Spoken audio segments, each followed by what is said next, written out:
Hi friends, எல்லோரும் எப்படி இருக்கீங்க? இது எங்கள் பாப்பாவோட ஃப்ரெண்டு. அவங்களுக்கு வந்துட்டு ஒரு ஃபங்க்ஷன், அதுக்காக நாங்கள் கிளம்பி போய்கிட்டு இருக்கோம்.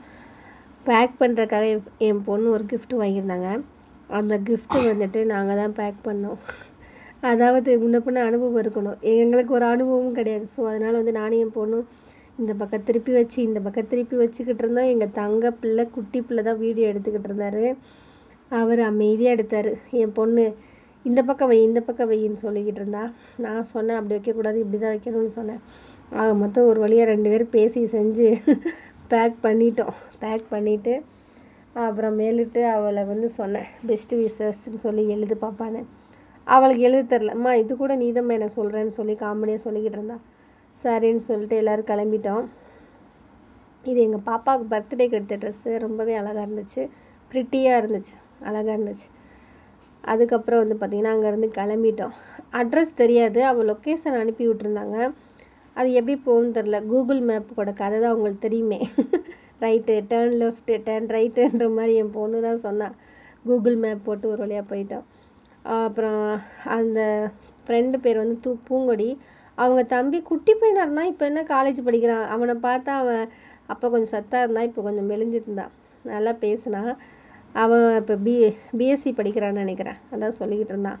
அப்புறம் பார்த்திங்கன்னா கிளாஸ் ஃப்ரெண்டு, மேமு எல்லோரும் வந்துட்டாங்க. காலேஜ் ஃப்ரெண்ட்ஸு எல்லாருமே வந்துட்டாங்க. இதில் வந்து என்ன கண்டிப்பான சர்ப்ரைஸ்னால், பானுமதி மேம் சொல்லவே கூடாதுங்க, சூப்பர் மேம். அவங்க வந்து கண்டிப்பாக வந்திருந்தாங்க. என்ன ஒன்றுனா, பசங்களை ஞாபகம் வச்சுருக்கலாம், அவங்க பசங்களோட பேரண்ட்ஸ் என்ன ஞாபகம் வச்சுருக்காங்க. ரிஸ்பா அம்மா தானே நீங்கள் அப்படின்னு கரெக்டாக சொல்கிறாங்க. நீங்களாம் வருவீங்க, உங்களை பார்க்க தான் வந்தேன்னு சொல்லியிருந்தாங்க. அவங்க வந்து ஃப்ரெண்ட்ஸாக இருக்கிற மாதிரி ரொம்ப ஜாலியாக இருந்துச்சு. அவங்க ஃப்ரெண்ட்ஸ் பார்த்துங்களா, ஒவ்வொரு மூஞ்சிலும் 1000 வாட்ஸ் லைட்டே எரியுது. அப்புறம் வந்து பார்த்திங்கன்னா ரெஸ்டாரண்ட்டில் தான் வச்சுருந்தாங்க. ரொம்பவே நல்லா இருந்துச்சு. எல்லா ஃப்ரெண்ட்ஸோடையும் என் பொண்ணு பிஸி ஆகிட்டாங்க. நானும் என் பையனை தான் ஃபோட்டோ எடுத்துக்கிட்டு இருந்தோம். என் பொண்ணு ரொம்ப பிஸி ஆகிட்டாங்க. அவங்க ஃப்ரெண்ட்ஸ் எல்லாம் பார்த்துட்டு ஒரே ஆட்டம் பாட்டம் கொண்டாட்டம் தான்.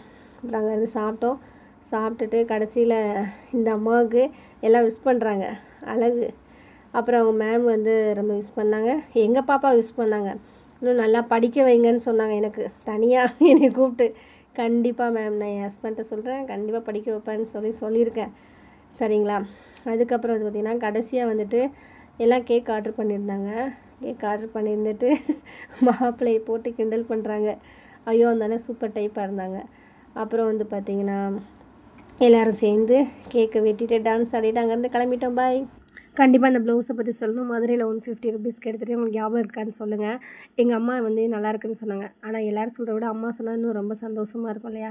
எனக்கு ரொம்ப சந்தோஷமாக இருந்துச்சு. நல்லா இருந்தால் சொல்லுங்கள். பாய்.